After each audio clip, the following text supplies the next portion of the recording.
एक गांव में एक व्यक्ति रहता था। नाम था चंदन। चंदन का स्वभाव अजीब था। वो हर समय दूसरों की चीजें देख देख कर जलता रहता। उसके पास इतना बड़ा घर है, मैं किराए पर क्यों हूं? वो घोड़ा चला रहा है, मैं अभी तक बैलगाड़ी में हूं। वो इतना सफल, मैं इतना कमजोर क्यों? धीरे धीरे ये तुलना उसका स्वभाव बन गई। वो सो भी नहीं पाता। हर वक्त मन में एक ही सवाल, मैं पीछे क्यों हूं? एक दिन चंदन को पता चला कि गौतम बुद्ध पास के जंगल में प्रवचन दे रहे हैं। वो सीधा वहां पहुंचा और बुद्ध से बोला, भगवान, मैं बहुत दुखी हूं। मैं जितना भी मेहनत करता हूं, फिर भी दूसरे मुझसे आगे हैं। मैं हमेशा खुद को छोटा महसूस करता हूं। आप ही बताइए, मैं क्या करूं? बुद्ध मुस्कुराए। उन्होंने चंदन को पास बिठाया और कहा, मैं तुझे एक कहानी सुनाता हूं। एक बार एक जंगल में दो पक्षी रहते थे, एक हंस, दूसरा कौवा। हंस सुंदर था, सफेद पंखों वाला। कौवा काला था, आवाज भी कर्कश। कौवा हर समय हंस से जलता। वो सोचता, काश मैं भी ऐसा सुंदर होता। उसने कोशिश की, कीचड़ में नहाना बंद किया, पंख साफ किए, यहां तक कि उड़ने का तरीका भी बदल दिया, लेकिन वो हंस नहीं बना। और इस प्रक्रिया में उसने अपनी खुशी, पहचान और सहजता भी खो दी। और हंस, वो तो अपने स्वभाव में मस्त था। बुद्ध बोले, चंदन, हर आत्मा की उड़ान अलग होती है। अगर तू किवे की तरह हंस बनने की कोशिश करेगा तो ना तू कौवा रहेगा, ना हंस बन पाएगा। तुलना वो जहर है जो मीठे जल में भी कड़वाहट भर देता है। ये सुनते ही चंदन की आंखों में आंसू आ गए। उसे पहली बार समझ आया वो खुद से क्यों दूर हो गया था, क्योंकि वो दूसरों के जैसा बनने की दौड़ में खुद को खो बैठा था। उसने बुद्ध के चरणों में गिरकर कहा, भगवान, आज पहली बार चैन मिला है। मैं अब खुद को स्वीकार करूंगा। बुद्ध ने मुस्कुराकर कहा, यही पहला कदम है दुख से मुक्ति का।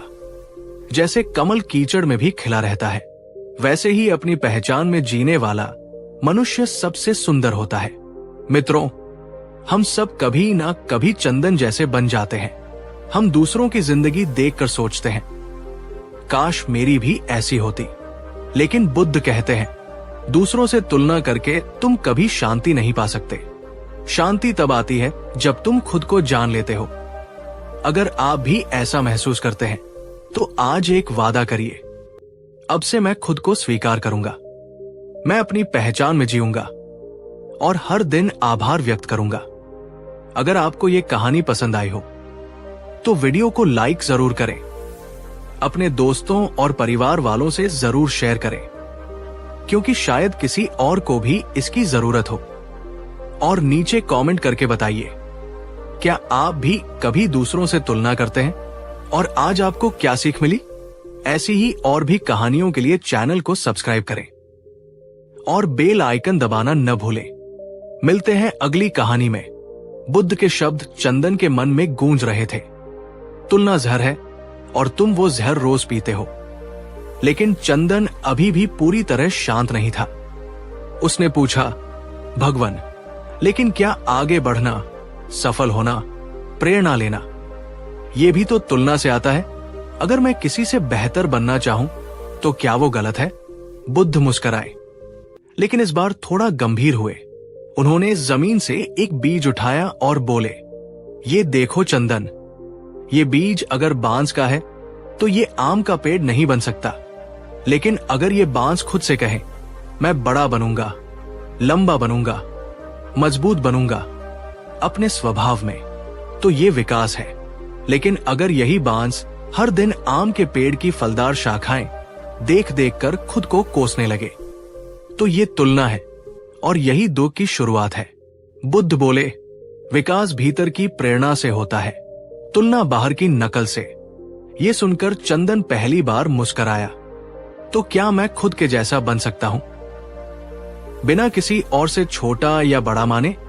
बुद्ध ने सिर हिलाया, और यही तुम्हारा धर्म होगा। स्वधर्म परम तपः है, यही आत्मा का सबसे ऊंचा प्रयत्न है। कुछ दिन बाद चंदन अपने गांव लौटा। अब उसके चेहरे पर शांति थी जो पहले नहीं थी। लोग हैरान थे, वही चंदन जो पहले हर समय जलता रहता था अब शांत क्यों है? उसके पड़ोसी ने ताना मारते हुए पूछा, क्या हुआ चंदन, अब किसी से जलना छोड़ दिया? चंदन मुस्कुराया, हाँ, अब मुझे दूसरों की आग में जलने की जरूरत नहीं। मैं अब अपना दीपक खुद जलाता हूं। कुछ महीनों में लोग चंदन की ओर खींचने लगे, क्योंकि अब वो तुलना नहीं करता था बल्कि प्रेरणा देता था। उसका जीवन उदाहरण बन गया और कई लोग बुद्ध के पास जाने लगे सिर्फ ये जानने की, मैं खुद में कैसे पूर्ण बनूं। एक दिन किसी ने बुद्ध से पूछा, भगवान, आप दुख की जड़ क्या मानते हैं? बुद्ध ने सिर्फ 2 शब्द कहे, तुलना और अपेक्षा। उन्होंने आगे कहा, जब तुम अपने भीतर के बीज को नहीं पहचानते तो तुम बाहर के पेड़ों की ओर देखकर रोते हो, लेकिन अगर तुम अपने बीज को पहचान लो तो तुम खुद एक वन बन सकते हो। इसलिए मित्रों, अगर आज भी आप सोशल मीडिया पर अपने दोस्तों की सफलता देखकर बेचैन हो जाते हैं, अगर आप सोचते हैं कि वो क्यों आगे है और मैं क्यों नहीं, तो एक पल ठहरिए और बुद्ध के ये शब्द याद करिए, जो खुद से प्रेम करता है वो किसी से तुलना नहीं करता, और जो तुलना करता है वो खुद से दूर चला जाता है। तुलना दुख की जड़ है। हर आत्मा की यात्रा अलग है। खुद को स्वीकार करना सबसे पहली मुक्ति है। विकास आंतरिक प्रेरणा से होता है, तुलना से नहीं। स्वधर्म का पालन ही आत्मा का कल्याण है। अगर ये कहानी आपके दिल को छू गई हो तो इस वीडियो को लाइक जरूर करें। कमेंट में लिखें, अब से मैं अपनी तुलना सिर्फ खुद से करूंगा, और इस कहानी को अपने किसी ऐसे दोस्त या रिश्तेदार को शेयर करें जो आजकल दूसरों से तुलना करके दुखी है। और हाँ, चैनल को सब्सक्राइब जरूर करें, क्योंकि हम हर सप्ताह ऐसी कहानियां लाते हैं जो आपको भीतर से बदल सकती है। मिलते हैं अगली कहानी में, तब तक याद रखिए, आप जैसे हैं वही सबसे सुंदर है। अब चंदन पूरी तरह बदल चुका था। पहले जहां वो हर किसी से अपनी तुलना करता था, अब वो हर किसी में कुछ सीखने की कोशिश करता था। पहले वो सवाल करता था, वो क्यों आगे है? अब वो पूछता था, मैं अपने आप में क्या सुधार सकता हूं? अब उसे दूसरों की सफलता चुभती नहीं थी, बल्कि प्रेरणा देती थी। बुद्ध की एक बात उसके मन में गूंजती रहती थी, जैसे एक माली अपने बाग में हर फूल को उसकी विशेषता के अनुसार देखता है, वैसे ही आत्मज्ञानी हर व्यक्ति को उसकी अलग चमक से देखता है। चंदन ने जाना कि कोई गुलाब है, कोई कमल, कोई सूरजमुखी, और मैं भी एक फूल हूं। बस मुझे अपनी सुगंध को पहचानना है। एक दिन एक नवयुवक बुद्ध से मिलने आया। वो भी चंदन जैसी ही हालत में था, जलन, असंतोष, हीन भावना से ग्रस्त। उसने पूछा, भगवान, सब कहते हैं खुद से प्रेम करो, लेकिन जब मैं खुद को कमजोर, असफल और दूसरों से पीछे पाता हूं, तो खुद से प्रेम कैसे करूं? बुद्ध शांत हुए। उन्होंने एक पत्थर उठाया और पूछा, अगर ये पत्थर सोने जैसा न चमके तो क्या ये व्यर्थ है? युवक बोला, नहीं, वो तो पत्थर है, उसका अपना उपयोग है। बुद्ध ने कहा, जैसे हर वस्तु की अपनी प्रकृति है, वैसे ही हर आत्मा की अपनी गति, रंग और संगीत होता है। जब तुम उस संगीत को सुनना शुरू करते हो, तब तुम दुख से मुक्त हो जाते हो, और जो व्यक्ति दुख से मुक्त हो जाता है वही ज्ञान में प्रवेश करता है। एक दिन चंदन ने बुद्ध से विदा मांगी। उसने कहा, भगवान, आपने मुझे वो दिया जो कोई धन, कोई तर्क, कोई दुनिया नहीं दे पाई। मुझे खुद से मिलवा दिया। बुद्ध ने आशीर्वाद दिया, जाओ चंदन, अब तुम अंधों की भी आंख बन सकते हो। जो तुमने जाना है वो बांटो, क्योंकि आत्मज्ञान सिर्फ पाने के लिए नहीं, देने के लिए होता है। और चंदन चल पड़ा। अब वो कोई साधारण इंसान नहीं था, बल्कि वो एक प्रकाशवान दर्पण था। जो दूसरों को उनका असली चेहरा दिखाता था। इस कहानी में एक बहुत बड़ी बात छिपी है। जब तक तुम खुद को पहचान नहीं लेते, तब तक तुम दूसरों की छाया में जीते हो। लेकिन जिस दिन तुमने अपनी रोशनी देख ली, उस दिन हर छाया मिट जाती है। याद रखो, तुलना दुख लाती है, स्वीकृति शांति लाती है और आत्म प्रेम मुक्ति की शुरुआत है। अगर ये कहानी आपके दिल में कहीं जाकर लगी हो तो इस वीडियो को लाइक जरूर करें और नीचे कमेंट में लिखें, अब से मैं खुद को ही अपना मानक बनाऊंगा। इस वीडियो को शेयर कीजिए उस इंसान से जो हमेशा दूसरों से खुद की तुलना करता है, क्योंकि शायद उसकी जिंदगी इस कहानी से बदल जाए। और हाँ, चैनल को सब्सक्राइब करना ना भूलें, क्योंकि हम लाते हैं ऐसी कहानियां जो मन को छूती है और आत्मा को जगाती है। अब चंदन न सिर्फ बदला था, बल्कि दूसरों को बदलने वाला बन गया था। वो अब गांव में बच्चों को पढ़ाता, बुजुर्गों की सेवा करता और हर उस व्यक्ति को सुनता जो खुद से परेशान था। लोग उससे कहते, तू पहले जैसा नहीं रहा चंदन, अब तुझमें बुद्ध की झलक दिखती है। और चंदन बस मुस्कुराता, बुद्ध बाहर नहीं, अंदर मिले हैं। अब वो लोगों को यही समझाता, दूसरों की दौलत, सुंदरता, सफलता की परछाई में मत भटको, अपने भीतर का दीपक जलाओ। एक दिन एक छोटा बच्चा आया। उसने मासूमियत से पूछा, चंदन काका, क्या मैं भी बुद्ध बन सकता हूं? चंदन ने मुस्कुराकर जवाब दिया, बुद्ध कोई नाम नहीं, कोई इंसान नहीं, बुद्ध एक स्थिति है। जब तुम अपने भीतर की तुलना, ईर्ष्या, डर और क्रोध को छोड़ दोगे, तब तुम भी बुद्ध बन जाओगे। वो बच्चा बोला, लेकिन वो कैसे होगा? चंदन ने धीरे से उसके सीने पर हाथ रखकर कहा, यही एक दीपक है। जब तुम रोज उसे सच्चाई, प्रेम और मौन से जलाओगे, तब तुम खुद को देख पाओगे। और जिस दिन तुमने खुद को पहचान लिया, समझ लेना बुद्ध जाग गए। बच्चा चुप था, लेकिन उसकी आंखों में चमक थी। ये कहानी सिर्फ चंदन की नहीं है, ये कहानी हम सब की है, क्योंकि कहीं ना कहीं हम सब चंदन जैसे हैं। कभी फेसबुक पर स्क्रॉल करते हुए, कभी इंस्टाग्राम पर दूसरों की लाइफ देखकर, या ऑफिस, स्कूल, मोहल्ले में जब भी हम सोचते हैं काश मैं भी ऐसा होता, तब हम खुद से दूर हो जाते हैं। और यहीं से शुरुआत होती है असली दुख की। लेकिन रुकिए, बुद्ध कहते हैं हर व्यक्ति के भीतर ही उसका समाधान है, बस आंखें बाहर से हटाकर भीतर की ओर मोड़नी है। जब तुम अपने ही जीवन की यात्रा को समझने लगते हो, तब तुलना मिट जाती है और तुम खुद में पूर्ण हो जाते हो। अगर आप इस कहानी में खुद को कहीं न कहीं महसूस कर पाए हो, अगर कभी आपने भी दूसरों से खुद की तुलना करके खुद को छोटा समझा हो, तो आज से एक वादा करिए, अब मैं खुद को ही अपना मापदंड बनाऊंगा। मैं अपनी गति, अपनी दिशा और अपने रंग को स्वीकार करूंगा। मैं भीतर के दीपक को जलाऊंगा हर दिन।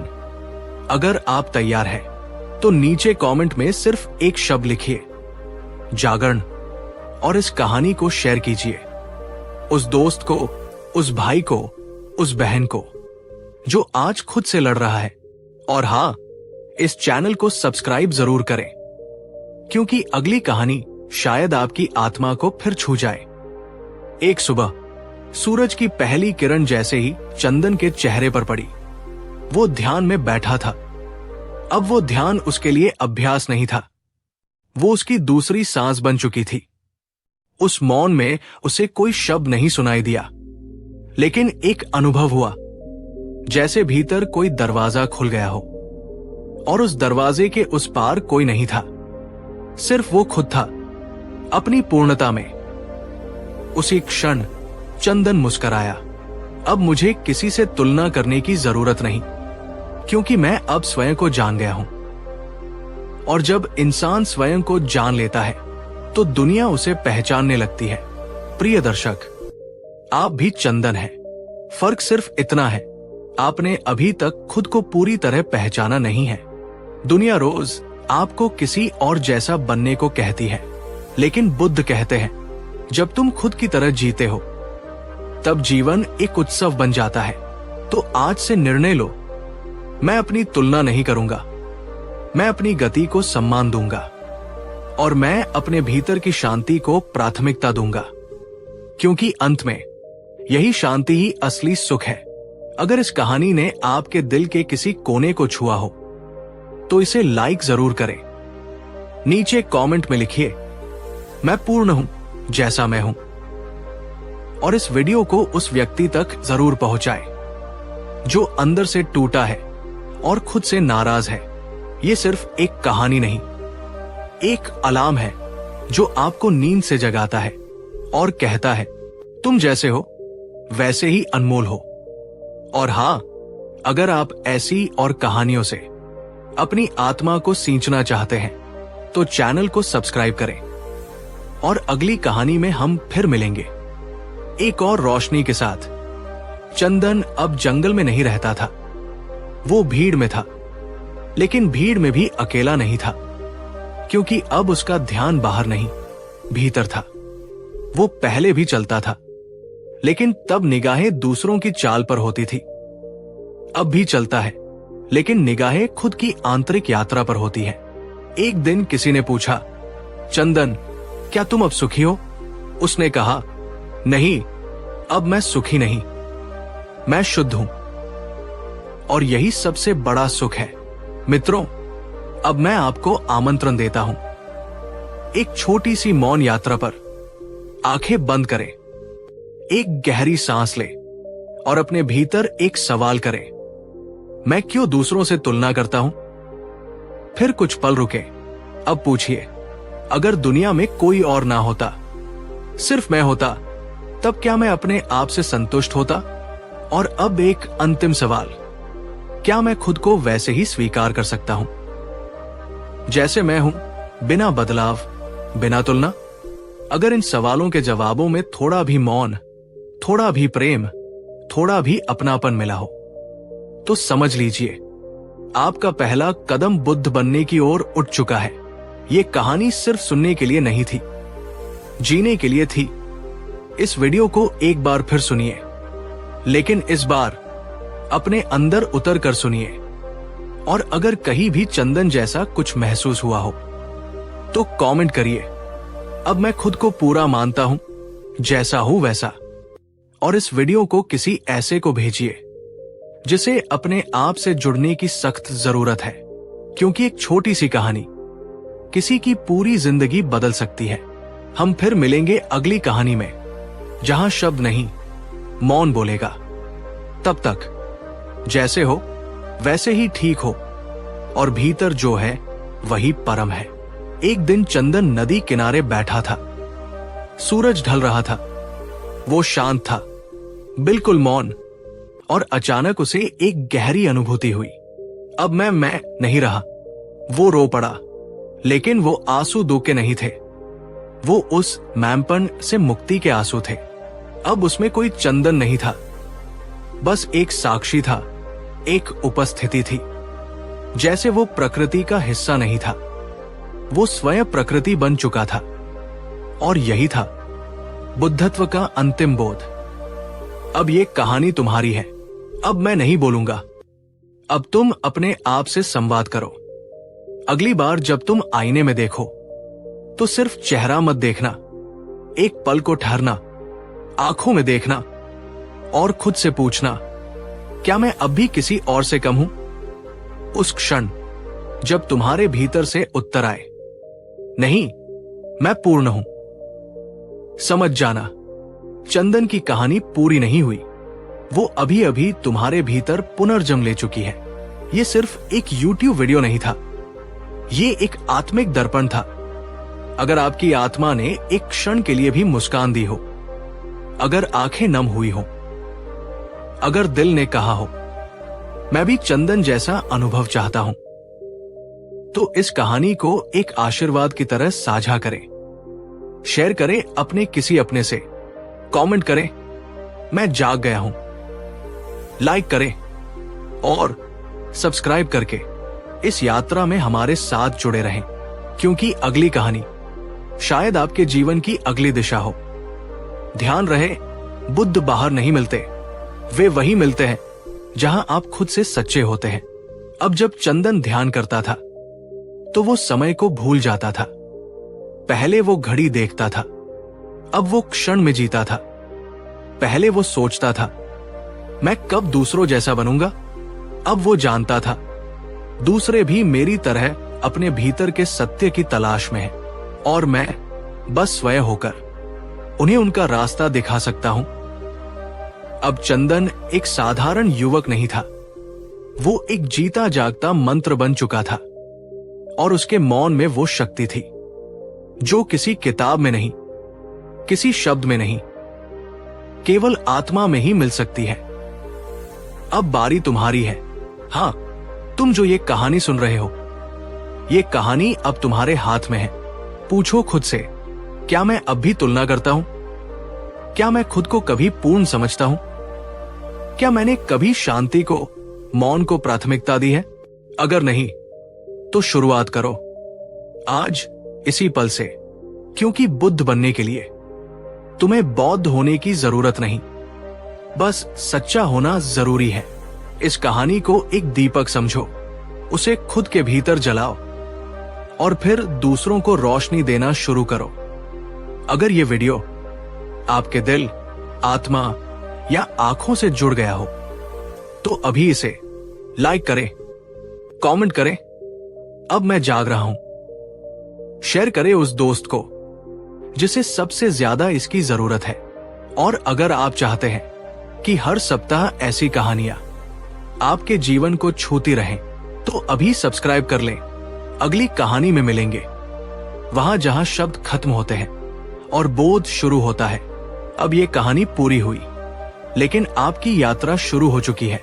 अगर आप चाहे तो मैं पूरी स्क्रिप्ट का PDF, voice over ready version, reels या शॉर्ट्स के लिए highlighted quotes, video thumbnail suggestions, background music time code आपके प्रोजेक्ट के लिए तैयार कर सकता हूं।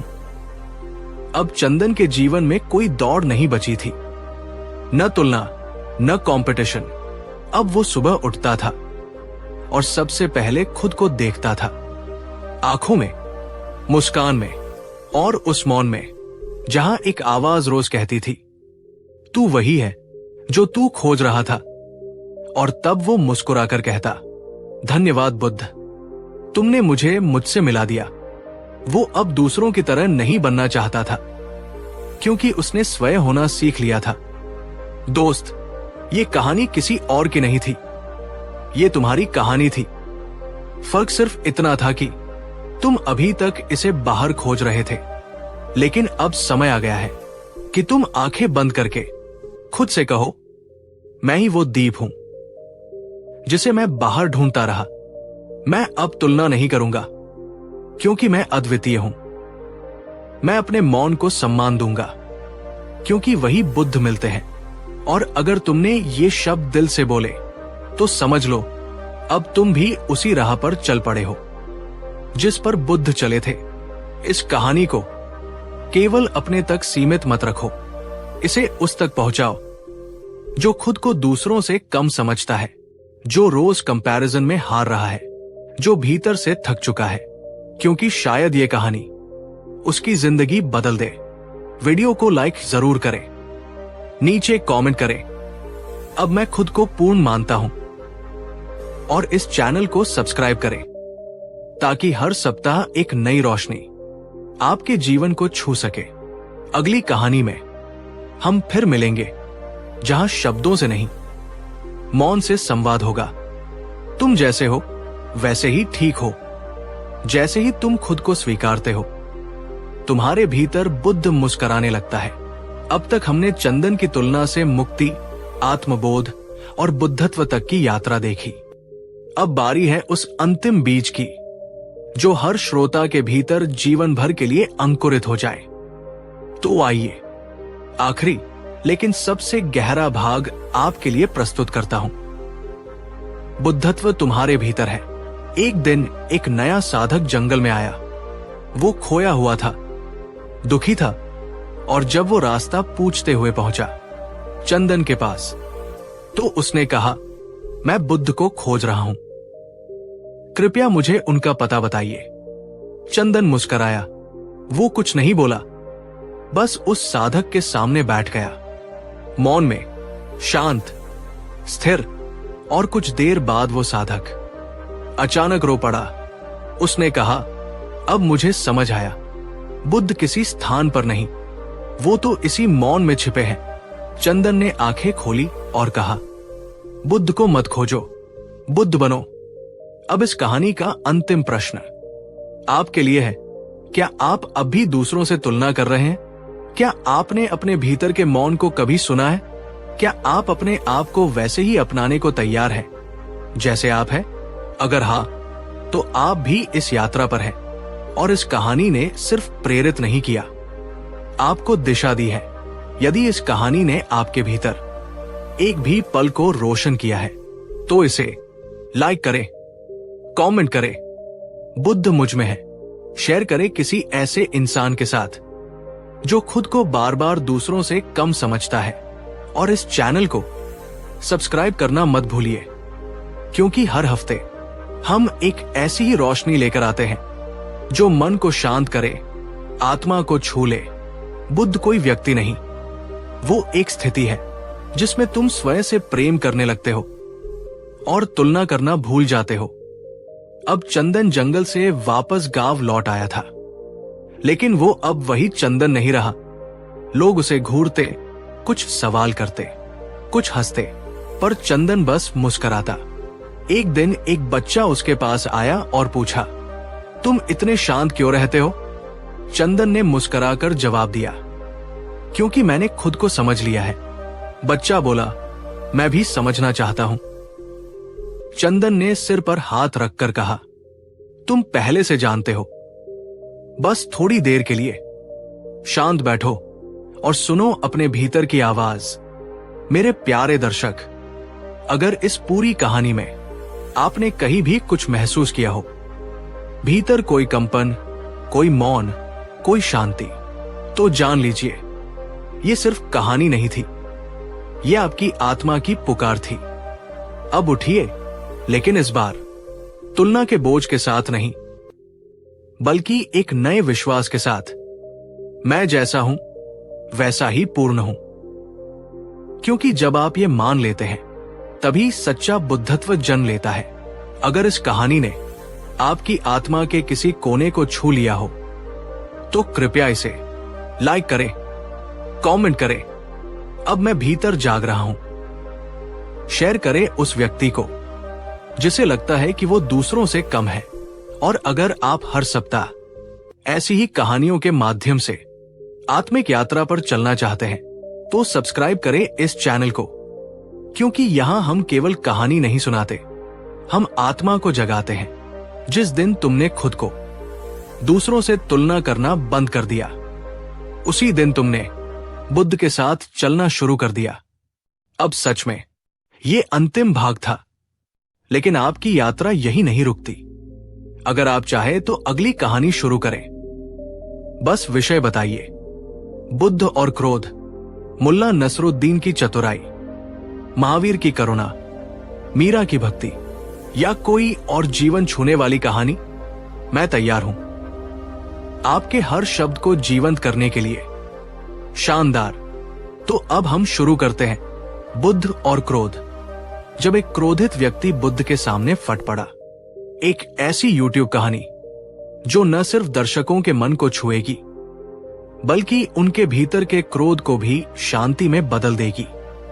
वो आदमी तेजी से चला जा रहा था, उसके मन में आग थी, आंखों में लपटें थी और होठों पर शब्द नहीं, गालियां थी। लोग उसे रोकना चाहते थे, लेकिन वह चिल्लाया, मुझे रोकना मत, आज बुद्ध को बता दूंगा कि वो कितने झूठे हैं। कुछ देर बाद वो आदमी उस वृक्ष के नीचे पहुंचा जहां शांति के अवतार तथागत गौतम बुद्ध ध्यान में बैठे थे। और फिर उसने शुरू कर दी गालियां, धोखेबाज, पाखंडी, तू तो बस दिखावा करता है। पर बुद्ध ने आंखें तक नहीं खोली।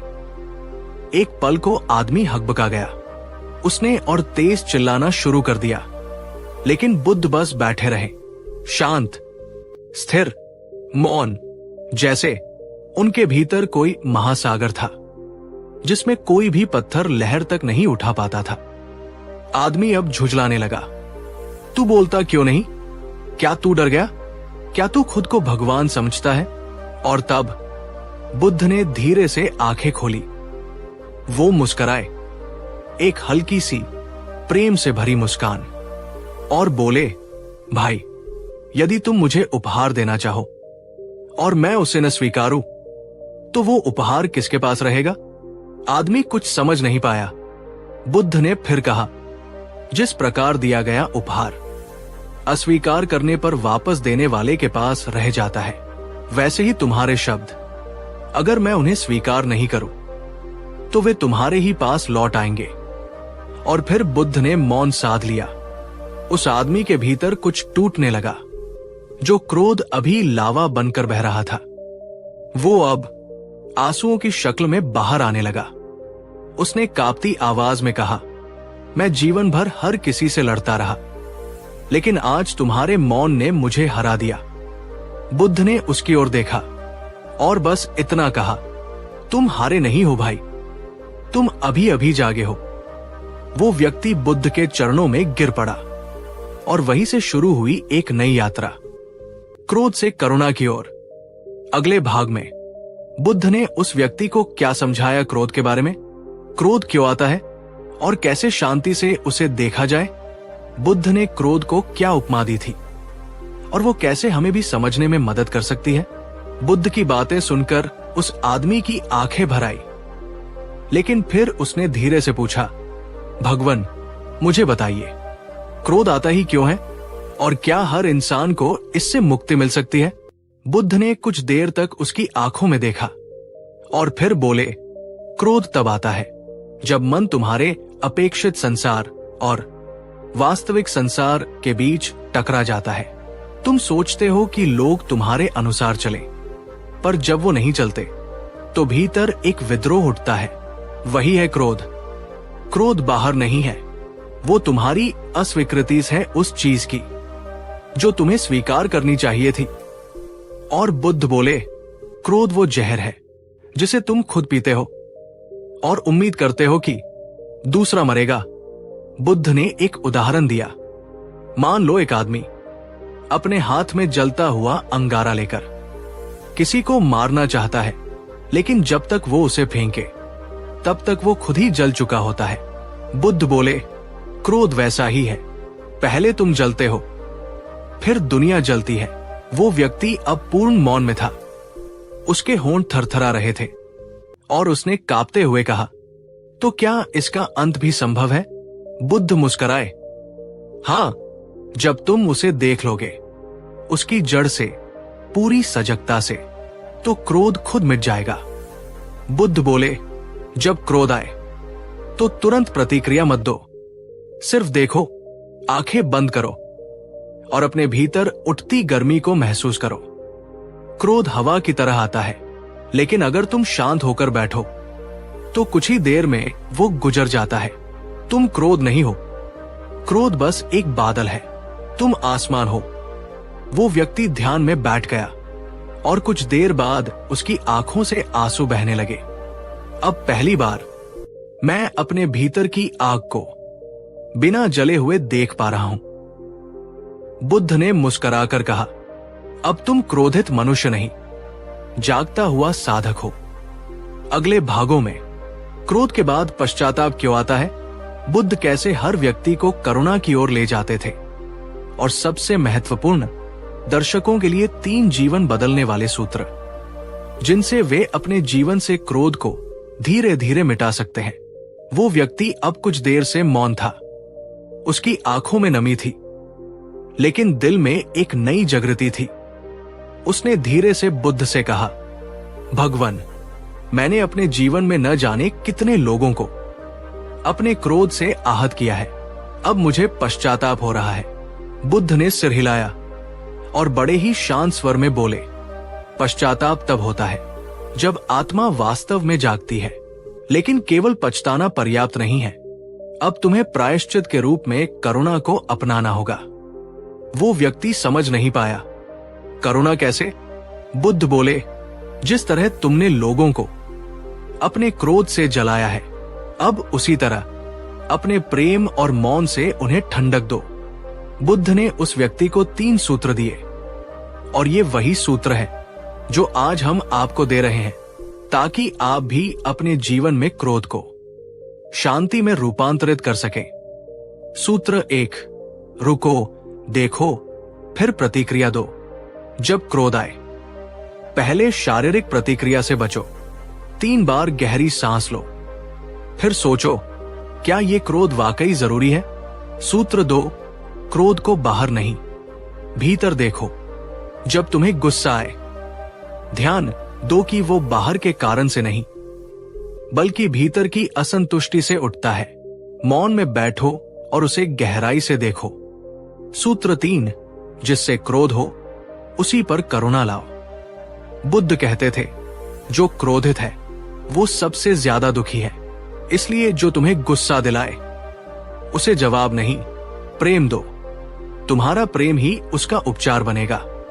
बुद्ध के चरणों में बैठा वो व्यक्ति अब उठ चुका था, लेकिन ये नया व्यक्ति था। आंखों में शांत झील सी गहराई, चेहरे पर मुस्कान और हृदय में सिर्फ मौन। वो बोला, भगवान, आपने मेरा जीवन बदल दिया। बुद्ध बोले, नहीं, तुमने स्वयं को बदलने की अनुमति दी, और वहीं से मुक्ति की शुरुआत होती है। वो व्यक्ति अब चला गया, लेकिन अब वो प्रकाश लेकर चला था, आग नहीं। अब वो व्यक्ति वहां से जा चुका था, लेकिन उसके जाने के बाद बुद्ध के पास एक और शिष्य आया। उसने पूछा, भगवान, आपने उस क्रोधित व्यक्ति को कुछ नहीं कहा, ना दंड ना विरोध, क्या ये कमजोरी नहीं है? बुद्ध मुस्कुराए और बोले, शांति कोई कमजोरी नहीं, वो भीतर की सबसे बड़ी ताकत है। क्रोध से जीतना आसान है, लेकिन करुणा से जीतना वास्तव में परिवर्तन लाता है। बुद्ध ने सभी शिष्यों को एकत्र किया और कहा, जब भी क्रोध आए, समझना कि वो तुम्हारी परीक्षा है। जो उस समय मौन रह सकता है वही सच्चा विजेता है। क्रोध का उत्तर कभी क्रोध नहीं है, उसका उत्तर है समझ। और फिर बुद्ध मौन हो गए, लेकिन उस मौन में जो बात थी वो हजारों शब्दों से गहरी थी।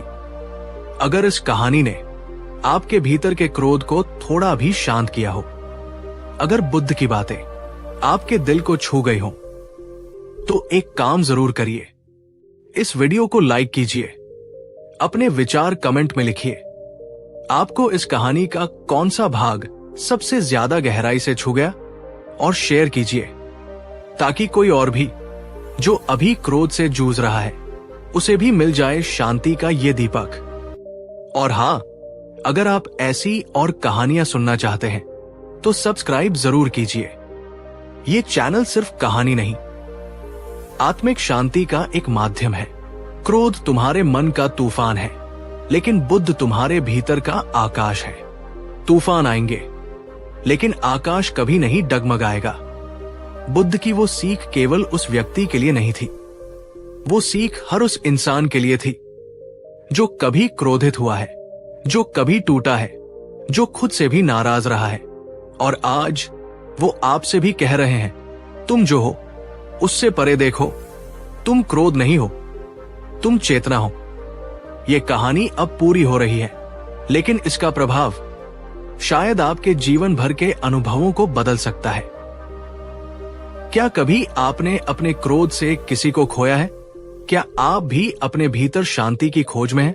तो नीचे कमेंट में बस एक शब्द लिखिए, मुक्ति, और देखिए कितने लोग हैं जो आपके साथ हैं इस यात्रा में, इस खोज में। और यदि आपने ये पूरी कहानी देखी है तो यकीन मानिए, आप अब साधारण दर्शक नहीं रहे, आप अब साधक हैं। और ये चैनल आपका आध्यात्मिक संग है। इस कहानी को देखने, सुनने और समझने के लिए हम आपका दिल से आभार प्रकट करते हैं। कृपया इसे अपने प्रियजनों के साथ जरूर शेयर करें, ताकि ये शांति, ये करुणा और ये बोध हर घर पहुंचे। बुद्ध चले गए, लेकिन उनके शब्द आज भी क्रोध में जलते दिलों में शांति की वर्षा बनकर बरसते हैं। बस बताइए, अगली यात्रा किस दिशा में ले चले? बिल्कुल, आपका समर्पण देखकर लग रहा है ये सिर्फ एक कहानी नहीं रही, बल्कि एक साधना बन गई है। अब मैं आपको इस कथा का आखिरी मोती देता हूं, एक ऐसा अंत जो आपके दर्शकों के मन में लंबे समय तक गूंजता रहेगा। कहानी अब पूरी हो चुकी है, लेकिन बुद्ध की बातें, बुद्ध का मौन और बुद्ध की आंखों की शांति अभी भी हमारे साथ है। जब हम इस कहानी को दोबारा याद करेंगे तो शायद हमें कोई क्षण याद आएगा जब हमने भी क्रोध में कुछ खो दिया था, शायद किसी प्रिय को ठेस पहुंचाई थी, शायद खुद को ही। लेकिन इस कहानी ने हमें यह दिखाया कि बदलाव संभव है, कि हम अपने भीतर ही क्रोध से करुणा की यात्रा शुरू कर सकते हैं। चलिए इस कहानी के अंत में हम सब मिलकर एक छोटा सा मौन ध्यान करें। बस अपनी आंखें बंद करें, गहरी सांस लें और छोड़े। अब एक वाक्य को मन ही मन दोहराइए, मैं क्रोध नहीं हूं, मैं शांति हूं।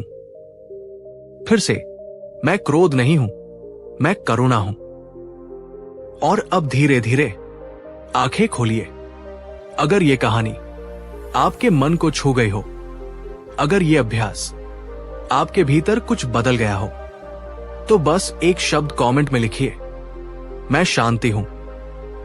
और देखिए ये चैनल कैसे एक ध्यानमयी परिवार बन जाता है। Like, subscribe, share. लेकिन प्रेम से, अगर इस कहानी ने आपको सुकून दिया हो तो इसे किसी ऐसे इंसान के साथ जरूर साझा करें जो आजकल परेशान है, गुस्से में है, दुखी है। और चैनल को सब्सक्राइब करना मत भूलिए, क्योंकि अगली कहानी में हम आपको फिर मिलाएंगे बुद्ध से एक नए प्रश्न के साथ। बहुत समय पहले की बात है, कौशल नामक राज्य में एक राजा राज करता था। नाम था उसका महानंद। वो नाम से ही नहीं, अपने विचारों से भी महान कहलाना चाहता था। लेकिन उसकी महानता के पीछे छिपा था एक बहुत बड़ा अहंकार। उसे लगता था कि जिसके पास धन है, जिसकी बात सब सुनते हैं, जो चाहे कर सकता है, वही भगवान होता है। राजा के पास सोने की थाली में भोजन आता था। उसकी सेवा में 100 दासियां होती थी। उसके लिए फूलों से बिछाया जाता था रास्ता। हर सुबह सूरज निकलने से पहले राजा खुद को शीशे में देखकर कहता, मैं अमर हूं, मैं सब जानता हूं, मैं ही इस धरती का राजा नहीं, मैं भगवान हूं। एक दिन राज दरबार में सभा चल रही थी। मंत्रीगण उसकी तारीफों में लगे थे, लेकिन एक वृद्ध और विद्वान मंत्री खड़ा हुआ। नाम था उसका आर्यदेव। वो बोला, महाराज, आप धन में महान हो सकते हैं, पर क्या आपने बुद्ध से भेंट की है?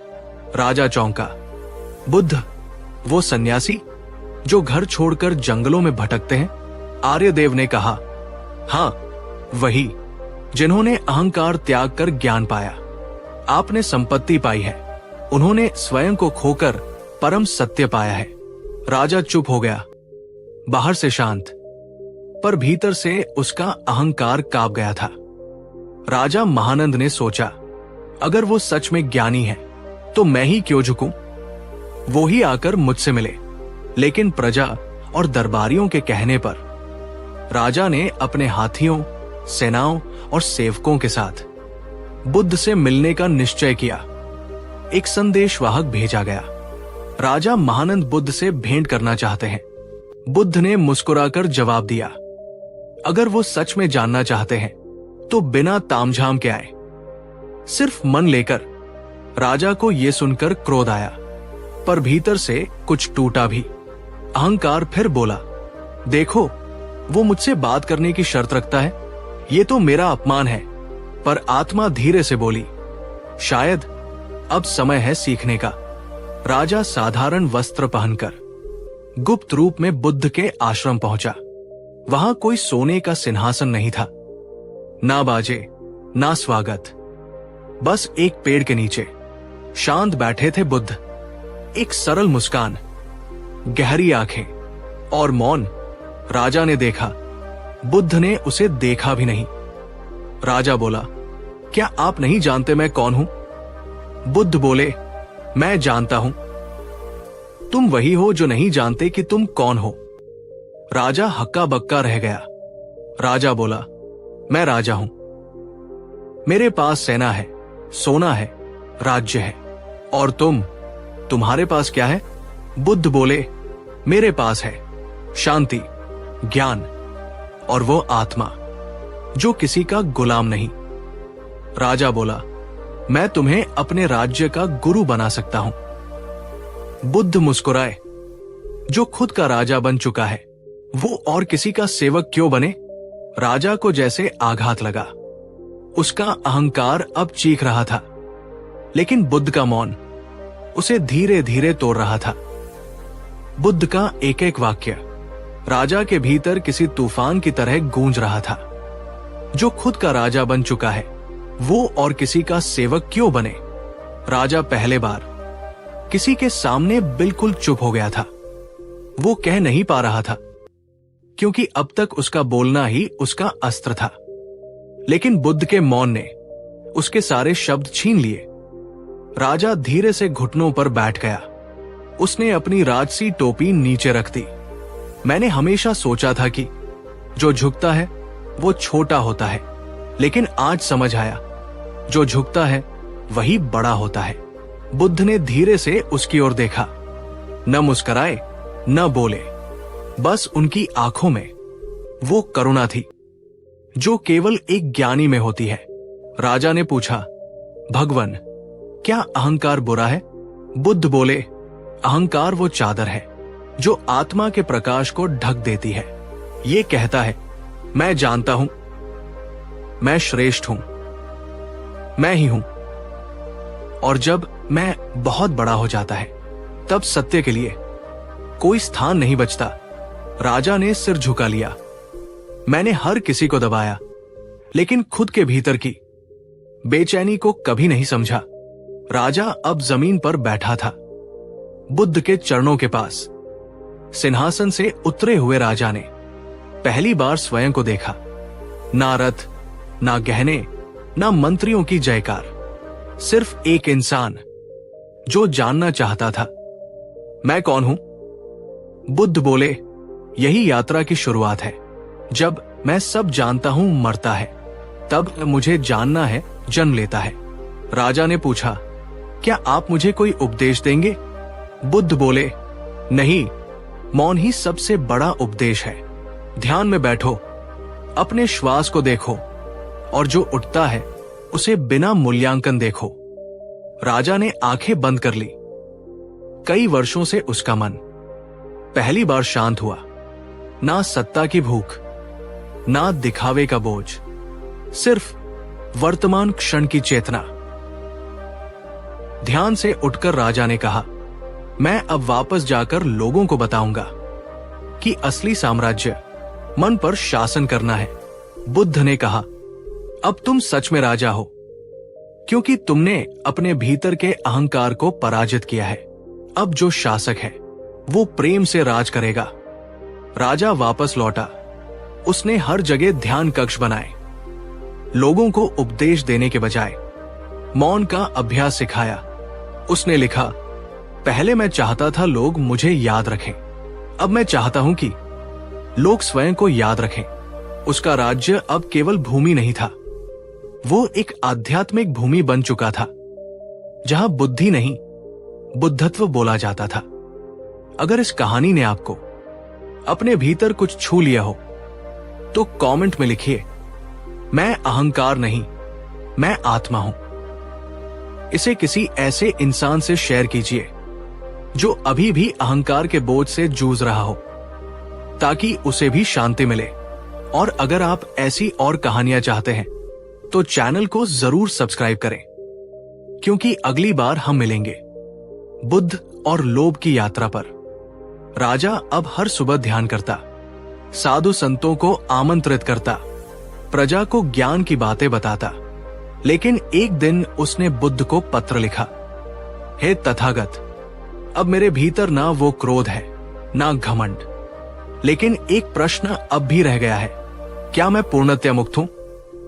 बुद्ध ने जवाब में सिर्फ एक पंक्ति लिखी, जब तुम ये प्रश्न भी छोड़ दोगे तब तुम वास्तव में मुक्त हो जाओगे। राजा की आंखों से आंसू बहने लगे। मैं अब प्रश्न नहीं, मौन चाहता हूं। वो दिन आया जब राजा ने अपने नाम के साथ महानंद शब्द हटाया। अब वो कहलाता था नंद, जो केवल आनंद में स्थित है। उसने सिंहासन छोड़ा नहीं, पर अब उस पर बैठकर भी वो खुद को राजा नहीं, सेवक मानता था।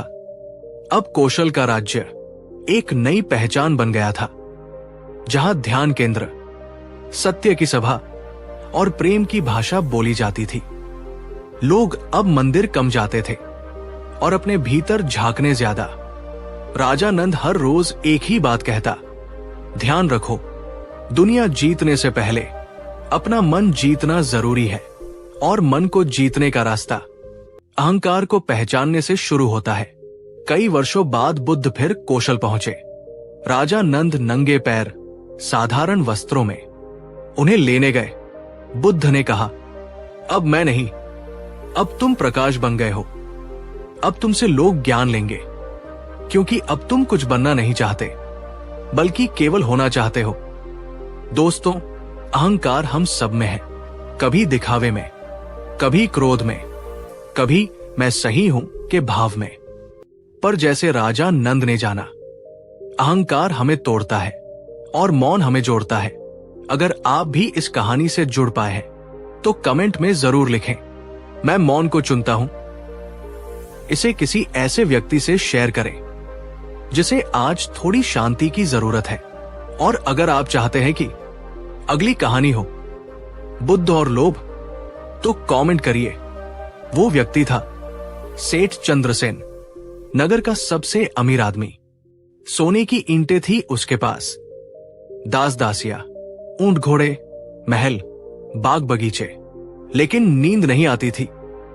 हर रात पहरेदारों की आवाजों के बीच वो गिनता रहता, मेरे पास कितना है और कितना और चाहिए। कभी जमीन, कभी व्यापार, कभी हीरे। उसका मन हमेशा बोलता रहता था, बस थोड़ा और फिर सब ठीक हो जाएगा। लेकिन वो थोड़ा और कभी पूरा नहीं होता था। एक दिन वो बुद्ध के प्रवचन में गया। बुद्ध कुछ नहीं बोल रहे थे, सिर्फ ध्यान में बैठे थे। सेठ के भीतर कुछ खिंच गया। कैसे हो सकता है कि जिसके पास कुछ नहीं वो मुझसे ज्यादा शांत हो? उसे पहली बार लगा, जिसके पास शांति हो वही सबसे अमीर है। सेठ ने बुद्ध से पूछा, भगवान, मेरे पास बहुत कुछ है, लेकिन फिर भी मुझे लगता है जैसे कुछ छूट रहा है। बुद्ध ने मुस्कुराते हुए पूछा, तुम्हारे पास कितना है? सेठ बोला, सब कुछ। बुद्ध बोले, फिर इतना बेचैनी क्यों है? सेठ चुप। बुद्ध ने कहा, जिसे पाने की कोई सीमा न हो वो कभी संतुष्ट नहीं हो सकता। बुद्ध ने अपनी शांत आंखों से सेठ चंद्रसेन की ओर देखा और धीमे स्वर में पूछा, तुम्हें क्या चाहिए? सेठ बोला, सिर्फ इतना कि जो मेरे पास है वो न खो जाए और जो नहीं है वो मिल जाए। बुद्ध ने सिर हिलाया, यही तो लोभ है, न खोने का डर और पाने की भूख। और इन दोनों के बीच तुम अपने जीवन को खो बैठे हो। सेठ बोला, भगवान, मैं त्याग नहीं कर सकता। मैंने सब कुछ बड़ी मेहनत से पाया है, त्यागना तो मुझे कंगाल बना देगा। बुद्ध मुस्कुराए और बोले, त्याग बाहर की वस्तुओं का नहीं, भीतर की पकड़ का होता है। असली त्याग वो है जब चीजें तुम्हारे पास हो, लेकिन तुम उनके गुलाम न बनो। बुद्ध ने एक बीज उठाया और कहा, बीज को जब जमीन में डालो तो वो मरता है, लेकिन फिर पेड़ बन जाता है। ऐसे ही जब तुम लोभ को छोड़ते हो तो कुछ मरता है, लेकिन कुछ बहुत बड़ा जन्म लेता है। उस रात सेठ ने निर्णय लिया, मैं बुद्ध के कहे अनुसार एक दिन जीकर देखूंगा। ना पाने की लालसा, ना खोने का डर, सिर्फ जो है उसमें संतोष। उसने किसी को हुक्म नहीं दिया, किसी से मोलभाव नहीं किया, सिर्फ सबके साथ बैठा, धीरे धीरे खाया और खुद को देखा। वो दिन कुछ अलग था। मन में एक हल्कापन था। वो दौड़ नहीं रहा था, बल्कि पहली बार जी रहा था। अगली सुबह सेठ फिर बुद्ध के पास पहुंचा। उसने पूछा, भगवान, क्या आपने कभी लोभ किया है? बुद्ध मुस्कुराए। हां, एक समय था जब मैं भी चाहता था। ज्ञान, सिद्धियां, समाधि, नाम। लेकिन फिर समझ आया, जब तक प्यास है तब तक पानी भी जहर बन जाता है। जैसे ही मैंने ये सब पाने की इच्छा छोड़ी, तब बोधि वृक्ष के नीचे प्रकाश हुआ। क्योंकि जब लोभ मरा, तभी बुद्ध जन्मा। क्या आप चाहेंगे कि मैं अगले भाग 8 से ये कहानी और आगे बढ़ाऊं? अब कहानी उस मोड़ पर जा रही है जहां सेठ की चेतना में बड़ा परिवर्तन आता है और वहां से कहानी गहराई पकड़ती है। बस एक हाँ कहिए और अगला भाग हाजिर बहुत खूब। अब कहानी ले रही है एक गहरा मोड़, जहां सेठ चंद्रसेन का भीतर धीरे धीरे बदलने लगा है और अब वो सिर्फ अमीर नहीं, जागरूक बनना चाहता है। अब सेठ को न तो हीरे अच्छे लगते थे, न जमीन की बातों में रस आता था। वो हर रोज बुद्ध के पास बैठता, ध्यान करता और बस एक बात दोहराता, मैं खुद को जानना चाहता हूं। लेकिन एक दिन उसके सबसे बड़े सेवक ने कहा, सेठ जी, अब व्यापार ढीला पड़ रहा है। लोग कहने लगे हैं कि आप सन्यासी हो गए। सेठ मुस्कुराया और बोला, नहीं, मैं अब वो बन रहा हूं जो मैं हमेशा से था, लेकिन भूल गया था। एक रात सेठ को सपना आया।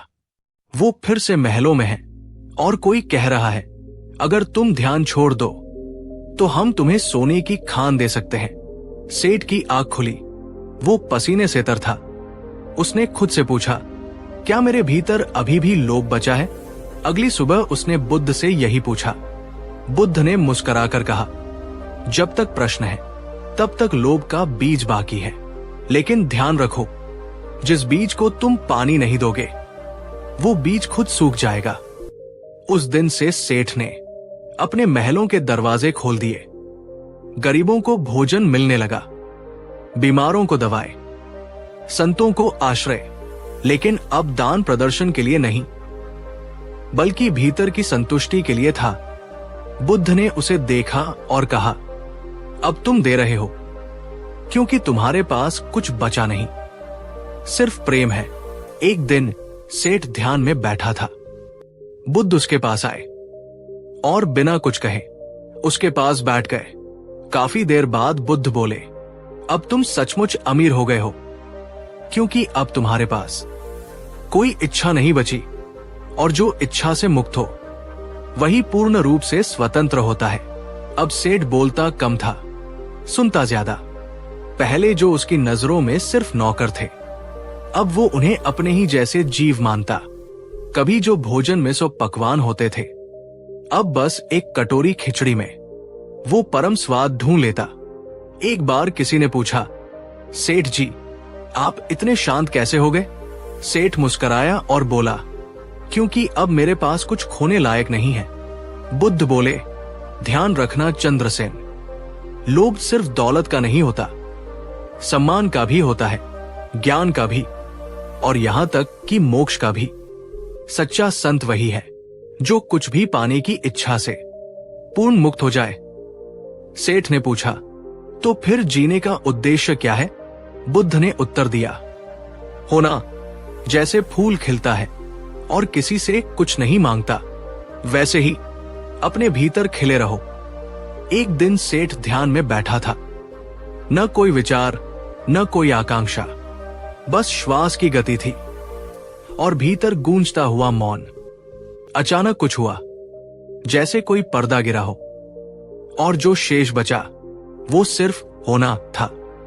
सेठ ने आंखें खोली और पहली बार कहा, अब समझा, जिसे मैं बाहर खोज रहा था वो हमेशा से मेरे भीतर था। बुद्ध ने उसे देखा और कहा, अब तुम सेठ नहीं, सार्थक हो गए हो, क्योंकि अब तुम्हारा जीवन सिर्फ तुम्हारा नहीं रहा, अब वो दूसरों के लिए प्रकाश बन गया है। उस दिन से लोग उसे बुलाने लगे सार्थक भद्र, अर्थात वह जो जीवन को सार्थक बना चुका हो। दोस्तों, इस कहानी का सार बहुत गहरा है। लोभ सिर्फ धन का नहीं होता, कभी रिश्तों का, कभी तुलना का, कभी और थोड़ा पाने का।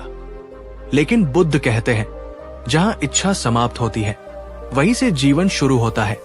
अगर आपको ये कहानी स्पर्श कर गई हो तो कमेंट करें, मैं संतोष को चुनता हूं, और किसी ऐसे को जरूर भेजें जो अभी भी थोड़ा और की दौड़ में खोया हो। अब नगर में लोग उसे सेठ नहीं, सार्थक भद्र कहकर बुलाते थे। वो जो कभी दौलत का गुलाम था, अब दूसरों के लिए मुक्ति का रास्ता बन चुका था। वो बच्चों को प्रेम से पढ़ाता, गरीबों को अपंत्व से सहलाता, और सबसे बड़ी बात, हर किसी को ध्यान करना सिखाता। उसके महल अब आश्रम बन चुके थे। जहां पहले सोना चमकता था, अब वहां भीतर का प्रकाश फूटता था। एक बार एक व्यापारी उनके पास आया और बोला, भद्र जी, मैं आपको देखकर प्रेरित हूं, मैं भी सब कुछ छोड़ना चाहता हूं। सार्थक भद्र मुस्कुराए, नहीं, छोड़ना नहीं, पहले जागना सीखो, क्योंकि जो जाग जाता है उसे कुछ छोड़ने की जरूरत ही नहीं पड़ती, वो खुद ही मुक्त हो जाता है। एक दिन बुद्ध फिर से वहां आए। सार्थक भद्र उनके चरणों में झुका। बुद्ध बोले, अब तुम मेरे शिष्य नहीं, मेरे साथी हो, क्योंकि अब तुम भी वही कर रहे हो जो मैंने किया, लोगों को स्वयं की ओर मोड़ना। और फिर दोनों मौन हो गए, क्योंकि कुछ बातें शब्दों से नहीं, मौन से कही जाती है। दोस्तों, लोभ की इस कहानी में हमने देखा कि जिसने सब कुछ पाया था, उसने अंत में जाना कि सच्चा खजाना भीतर की शांति है। बुद्ध कहते हैं, लोभ वो आग है जो जितना जलाओ उतनी बढ़ती है। लेकिन यदि तुम पल भर रुक जाओ और खुद से पूछो, क्या जो है वो पर्याप्त नहीं है, तो शायद तुम्हारा जीवन बदल सकता है।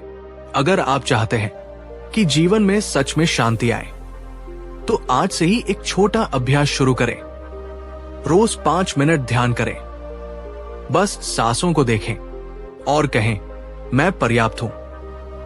अगर आपको ये कहानी पसंद आई हो तो कृपया लाइक करें, कमेंट करें, मैं लोभ से मुक्त होता हूं, और इसे उन दोस्तों से शेयर करें जो अभी भी दौड़ में हैं और थक चुके हैं। और हां, इस चैनल को सब्सक्राइब करना न भूलें, क्योंकि अगली कहानी आने वाली है, बुद्ध और मोह। जब एक मां अपने मरे हुए बेटे को लेकर बुद्ध के पास पहुंची, ये कहानी न सिर्फ आंसू लाएगी, बल्कि आपको मोह की गहराई से बाहर निकालकर स्वीकृति और शांति की ओर ले जाएगी। किसा गौतमी, एक सुंदर, शांत, विनम्र स्त्री, उसका इकलौता बेटा, उसकी पूरी दुनिया था।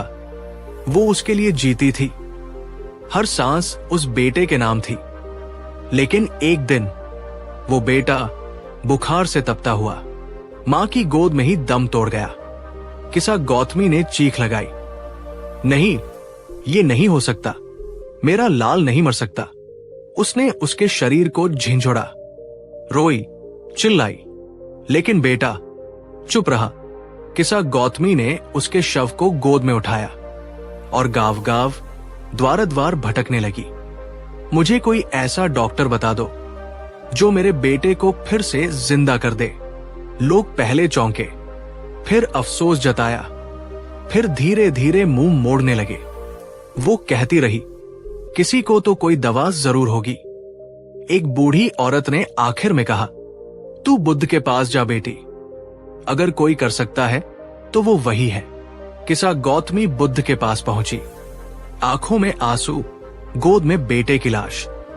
उसने करुण पुकार में कहा, भगवान, आप कर सकते हैं चमत्कार, आप मेरे बेटे को लौटा दीजिए।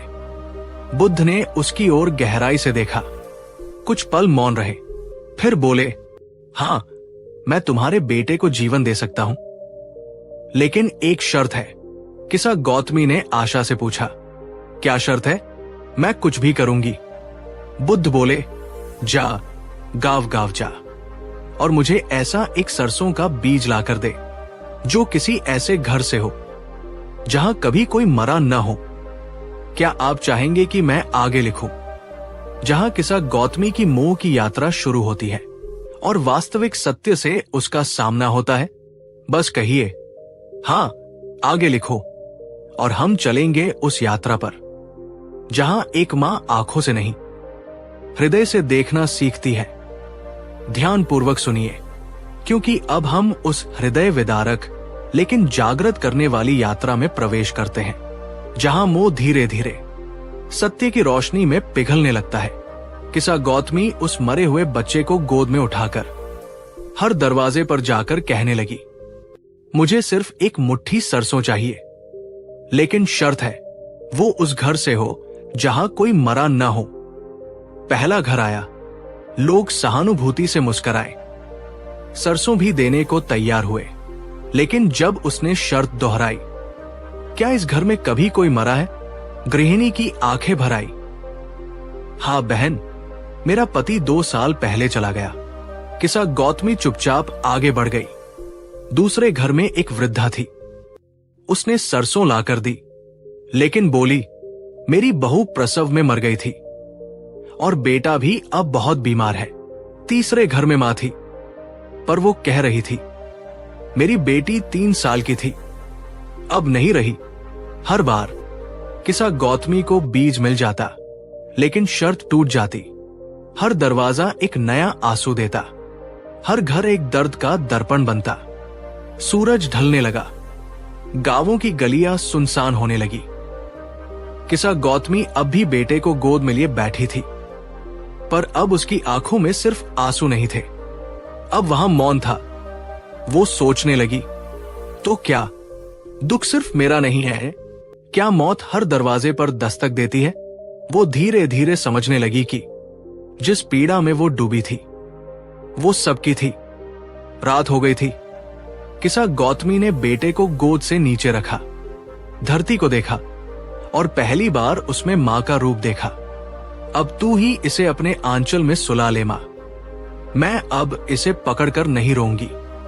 उसने बेटे की देह को एक पेड़ के नीचे सजा कर रखा, फूल चढ़ाए, आंसू बहाए, लेकिन अब मोह नहीं था, अब था विरह में भी स्वीकार। अगली सुबह किसा गौतमी बुद्ध के पास लौटी, पर इस बार उसकी गोद खाली थी। बुद्ध ने कुछ नहीं पूछा, वो मुस्कुराए और बोले, अब तू समझ गई? किसा गौतमी ने धीरे से सिर हिलाया। हाँ भगवान, मृत्यु कोई दुर्घटना नहीं है, ये जीवन की सबसे सच्ची बात है। बुद्ध ने उसे ध्यान में बैठाया। वो अब सिर्फ एक मां नहीं रही थी, वो अब एक साध्वी थी। उन्होंने उसका नाम रखा धम्मा, अर्थात जो अब धर्म के मार्ग पर चल पड़ी है। अब वो जहां जाती, लोग उससे पूछते, तुम वो हो ना जिसने अपने बेटे को खोया था? और वो मुस्कुराकर कहती, नहीं, मैं वो हूं जिसने मोह को खोया था और खुद को पा लिया। अब धम्मा गांव गांव जाती, माओं से मिलती, उनसे कहती, मैं भी तुम्हारी तरह थी, रोती थी, पकड़कर बैठी थी। लेकिन फिर मैंने बुद्ध से देखा, मोह कोई प्रेम नहीं, एक बंधन है। और जब मैंने उस बंधन को देखा, तभी मैं सच में मुक्त हुई।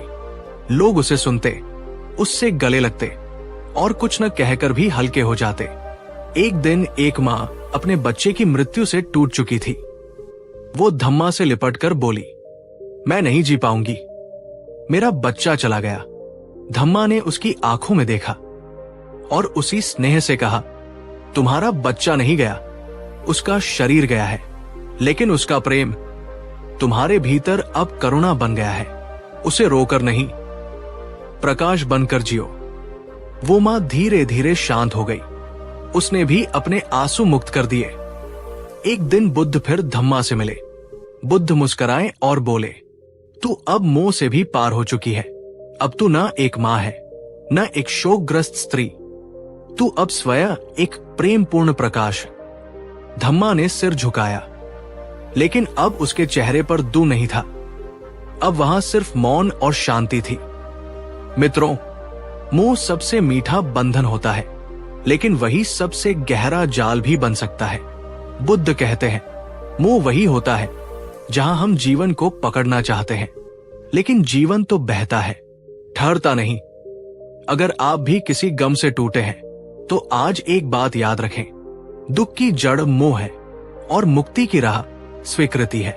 अगर ये कहानी आपके हृदय को छू गई हो, तो कृपया लाइक करें, कमेंट करें, मैं मोह से मुक्त होता हूं, और इसे उन सभी से शेयर करें जो किसी गहरे गम से गुजर रहे हैं।